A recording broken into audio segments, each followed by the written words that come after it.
Sir నటి మీనా రాజకీయాల్లోకి వస్తుంది అని చెప్పి చాలా వినిపిస్తున్నాయి వార్తలు. అది ఎంతవరకు నిజమంటారు? పైగా రోజాకి వ్యతిరేకంగా వెళ్ళబోతుంది అనేసి ఆమెను తట్టుకోగలదా?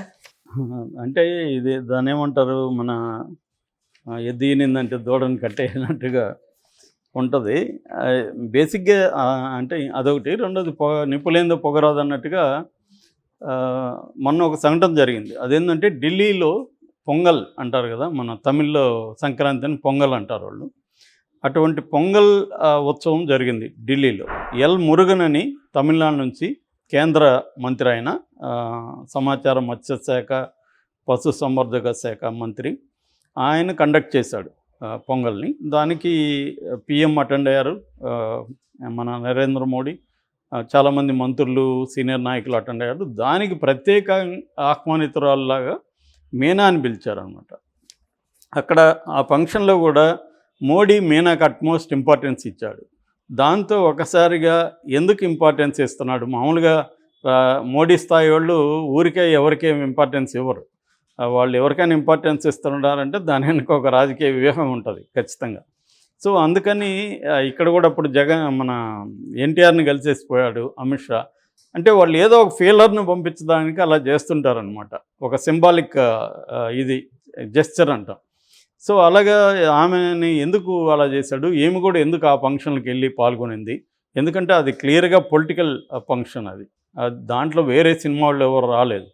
అలాంటప్పుడు ఈమె ఎందుకు వెళ్ళింది అని అన్నప్పుడు కొంత మీడియా పర్సన్స్ ఆరా తీసినప్పుడు వాళ్ళకి వచ్చిన ఇన్ఫర్మేషన్ ఏంటంటే ఈమె బీజేపీలో త్వరలో చేరుతుంది.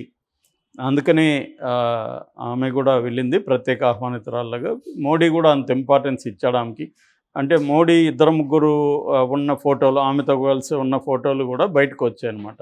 అక్కడ ఎక్కువ మంది కూడా జనం వేరే వాళ్ళు లేరు. సో మీనాకు అంత ఇంపార్టెన్స్ ఇచ్చారంటే ఖచ్చితంగా ఆమె రాజకీయాల్లోకి రాబోతుంది.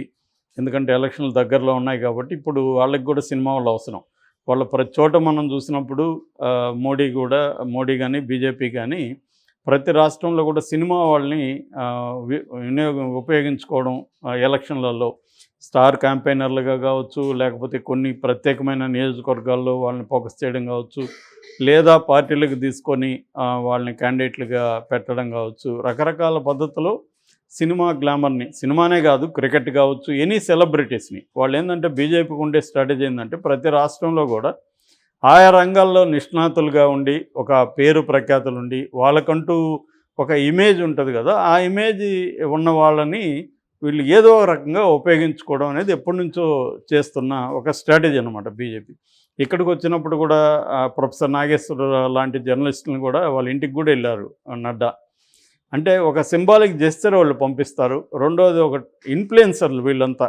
మనం ఎట్లాగైతే సోషల్ మీడియాలో ఇన్ఫ్లుయెన్సర్లతో మనం మాట్లాడుతుంటామో మనకు అవసరాలు వచ్చినప్పుడు బ్రాండింగ్ లాగా వాళ్ళు. సో అలాంటి ఇన్ఫ్లుయెన్సర్లు సమాజంలో వివిధ ఫీల్డ్లో ఉండే ఇన్ఫ్లుయెన్సర్లని బీజేపీ కలవడం, వాళ్ళని ఉపయోగించుకోవడం అనేది జరుగుతుంటుంది. అయితే ఇక్కడ మీనా విషయంలోకి వచ్చినప్పుడు మీనాకి పెద్దగా సినిమాలు లేవు ఇప్పుడు. ఆమె ఆల్మోస్ట్ రిటైర్మెంట్లో ఉంది. ఓన్లీ ఒక టీవీ షో జడ్జిగా మాత్రమే ఉంది. కాబట్టి ఆమెకు కూడా రాజకీయాల్లోకి వెళ్ళాలా అనే కోరిక ఉండొచ్చు. ఆల్రెడీ విజయశాంతి ఉంది, జయసుధ ఇక్కడ మొన్న జాయిన్ అయింది, అక్కడ ఖుష్బూ ఉంది. అనేక రాష్ట్రాల్లో కూడా సినిమా వాళ్ళు ఉన్నారు. అంతకుముందు కూడా జయప్రద ఉంది, ఇంకా మన జయలలిత సంగతి తెలిసిందే. సో అలాగా సినిమా రంగం నుంచి అనేక మంది మహిళలు కూడా రాజకీయాల్లో వెళ్ళి రాణించిన సందర్భాలు ఉన్నాయి.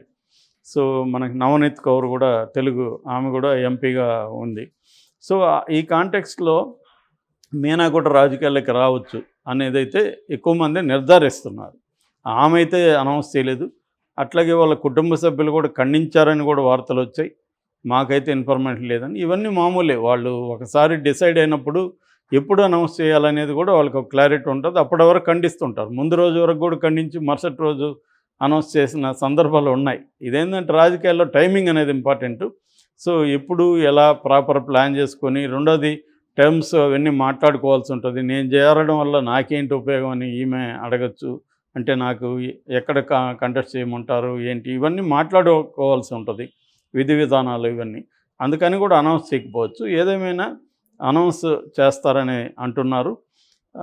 సో ఇప్పుడు ఆమె ఎక్కడ నిలబడుతుంది అనుకున్నప్పుడు ఆ, నగిరిలో నిలబడుతుంది అనేది ఒక ఇది వస్తుంది. ఇది మరి ఎవరైనా కావాలని పుట్టించారా లేకపోతే నిజమా అనేది మనకు తెలియదు. ఎందుకంటే నగిరిలో రోజా ఉంది, ఆమె కూడా సినిమా, వీళ్ళిద్దరు కలిసి కూడా నటించిన సినిమాలు ఉన్నాయి. సో ఆమె కానీ పోటీగా నిలబడితే మీనా ఆ స్థాయిలో మాట్లాడుతుందా లేదంటే ఎవరు కూడా రోజా స్థాయిలో మాట్లాడలేరు. కానీ ఈమెకి గ్లామర్ ఉంటుంది, ఈమె వెనక పోలరైజ్ అయ్యే అవకాశాలు ఉన్నాయి. ఎందుకంటే ఈమె కూడా పబ్లిక్ పేరు, మీనా కూడా. రోజా అంటే ఓవర్ ఎక్స్పోజ్డ్ ఆల్రెడీ ఆమె. ఒక్కోసారి ఓవర్ ఎక్స్పోజ్డ్ వల్ల కూడా నెగిటివ్ అవుతుంది. అంటే ఎక్కువ ఎక్స్పోజ్ కాకపోతే ఒక మిత్ ఉంటుంది జనంలో, ఆ మిత్తు పోతుంది. సోషల్ మీడియాతో ప్రాబ్లం అది. మనం ఎక్కువ ఓవర్ ఎక్స్పోజ్ అయిపోవడం వల్ల జనంలో ఆ మిత్తు పోయి ఈమె కూడా మనలాంటి మనిషి అన్న ఫీలింగ్ వచ్చేయడం వల్ల కూడా ఒక గ్లామర్ ఆస్పెక్ట్ పోతుంది. సో అది రోజా విషయంలో కొంత జరిగింది కూడా. ఎందుకంటే ఆమె జబర్దస్త్లో ఉండి విపరీతంగా ఆమె ఫోకస్ అయిపోవడం వల్ల కూడా జనాలకి ఈమె సినిమా మనిషి తప్ప రాజకీయ మనిషి కాదు అన్న ఫీలింగ్ కూడా వచ్చింది. అది ఆ నెగిటివిటీ కూడా ఉంది. సో అందువల్ల తెలివిగా మీనాను అక్కడ పెట్టబోతున్నారు అనేది చెప్తున్నారు. మీనా కూడా ఎలా మాట్లాడుతుందో మనకు తెలియదు ఇప్పటివరకు. రాజకీయాల్లో ఆమె రాలేదు కదా. వన్స్ రాజకీయాల్లోకి వస్తే ఎవరు ఎలా మాట్లాడతారో మనకు తెలియదు. అంతకుముందు సైలెంట్గానే ఉండొచ్చు. పవన్ కళ్యాణ్ కూడా మనం ఎక్స్పెక్ట్ చేయలేదు కదా అంతకుముందు. సో అలాగా ఒకసారి రాజకీయాల్లోకి వచ్చినాక ఆమె ఎలా మాట్లాడుతుందో తెలియదు. ఖచ్చితంగా ఇంకా రాజకీయాల్లోకి వచ్చినాక ఆమె కూడా రోజాని తిట్టాలి, రోజాకి యాంటీగా మాట్లాడాల్సి ఉంటుంది. అది కానీ జరిగితే ఇంట్రెస్టింగ్గా అయితే ఉంటుంది. ఎందుకంటే అసలు రోజాకి ఈసారి సీట్ ఇస్తారా లేదా, ఇస్తే నగిరిలో ఇస్తారా, కుప్పంలో ఇస్తారా, ఇట్లా రకరకాల ఊహాగానాలు ఉన్నాయి. ఎందుకంటే ఇప్పటి వరకు ఆ లిస్టులో ఆమె పేరు లేదు. ఇప్పుడు ఫైనల్ లిస్టు ఈరోజు రేపు అంటున్నారు, జగన్ ఫైనల్గా టచెస్ చేస్తున్నాడని. అందులో రోజా పేరు కూడా ఉంటుందా ఉండదా అనేది చూడాలి. ఒకవేళ ఉంటే మాత్రం రోజాకు పోటీగా నగరి, ఎందుకంటే అక్కడ తమిళ్ బలంగా ఉంటుంది, తెలుగు కూడా ఉంటుంది. అది బైలింగ్వల్ ఏరియా అన్నమాట. మొత్తంగా మ్యాక్సిమం తమిళ వాళ్ళు ఎక్కువ ఉంటారు అక్కడ. సో అక్కడ దించే అవకాశం ఉంది. సో ఇక మీనా బ్యాక్గ్రౌండ్ విషయానికి వస్తే, మీనా వాళ్ళ ఫాదరు దురైరాజ్, ఆయన తెలుగువాడే, సెటిల్డ్ ఇన్ చెన్నై. వాళ్ళ అమ్మ రాజమల్లిక, ఆమె కన్నూర్ అని కేరళ ఆమెది. ఆమె సెటిల్డ్ ఇన్ చెన్నై. ఆమె తమిళ యాక్ట్రెస్ కూడా రాజమల్లిక. సో అలాగా ఒక తెలుగు, ఒక మలయాళీ కుటుంబం సెటిల్డ్ ఇన్ చెన్నై. అటువంటి ఒక మల్టీలింగ్వల్ కుటుంబం అని చెప్పుకోవచ్చు ఈమెది. సో ఈమె చిన్నప్పుడే యాక్టింగ్లో కూడా వచ్చింది. బాలనాటిగా చాలా సినిమాలు చేసింది. సో ఈమె ఒక బర్త్డే ఫంక్షన్లో శివాజీ గణేషన్ ఈమెను చూసి, ఈ అమ్మాయి చాలా క్యూట్గా ఉంది అని చెప్పి తను నటించుతున్న నింజంగల్ అనే ఒక సినిమా 1982లో, ఈమె పుట్టింది వచ్చి 75. సో ఇది 1982లో ఫస్ట్ ఆమె అరంగేట్రం చైల్డ్ ఆర్టిస్ట్గా చేసింది నింజంగల్ అనే సినిమా శివాజీతో. ఆ తర్వాత శివాజీతో చాలా సినిమాలు చేసింది బాలనటిగా. ఈవెన్ రజనీకాంత్ కూడా బాలనటిగా చేసి తర్వాత మళ్ళీ హీరోయిన్గా కూడా చేసింది. కమల్ హాసన్తో చేసింది. అలాగా బాలనటిగా చాలా సినిమాలు చేసిన తర్వాత హీరోయిన్గా నవయుగం 90లో మన రాజేంద్ర ప్రసాద్తో తెలుగులో చేసింది. అదే టైంలో ఒక పుదియ కాదులని ప్రభురాజ్ అనే ఒక హీరోతో తమిళ్లో కూడా అప్పట్లో ప్రభురాజ్ ఫస్ట్ టైం హీరో అనమాట, డెబ్యూ. దాని తర్వాత ఆమెకి బ్రేక్ వచ్చి ఎన్ రాసావి మనసినిలే అనే ఒక సినిమా 91లో రాజ్ కిరణ్కి జోడిగా చేసింది. దాన్నే మొరటోడు నా మొగుడు అని తెలుగులో రీమేక్ చేశారు. దాని తర్వాత ఆమె తెలుగులో సుందరకాండ, చెంటి, సూర్యవంశం, అబ్బాయి గారు ఇలాంటి చాలా సినిమాలు చేసి వెరీ పాపులర్ అయింది. ముత్తు మనకు తెలుసు, అది డబ్బింగ్ సినిమా అయినప్పటికీ కూడా తెలుగులో పెద్ద హిట్. ఈ ముత్తు జపాన్లో కూడా పెద్దగా ఆడి మీనాకు కూడా జపాన్ వాళ్ళు అభిమానులు అయిపోయారు అనమాట. దాని తర్వాత ఆమె కొంత గ్యాప్ వచ్చిన తర్వాత విద్యాసాగర్ అని ఒక సాఫ్ట్వేర్ ఇంజనీర్తో 2009లో బెంగళూరులో పెళ్లి చేసుకుంది. వాళ్ళకు ఒక పాప నైనిక అని. ఆ పాప కూడా మన విజయ్ సినిమా తెరీలో బాలనటిగా చేసింది. ఆయన మొన్న లాస్ట్ ఇయర్ చనిపోయాడు వాళ్ళ హస్బెండ్. అంటే పోస్ట్ కోవిడ్ దీంతో లంగ్స్ ఎఫెక్ట్ అయ్యి చనిపోయాడు. ఆ మధ్య కూడా వేరే ఎవరినో పెళ్లి చేసుకుపోతుందన్న వార్త కూడా వచ్చింది. చాలామంది నమ్ముతున్నారు కూడా నెక్స్ట్ మ్యారేజ్ కూడా అయిందని. కానీ అఫీషియల్‌గా అయితే ఏం లేదు.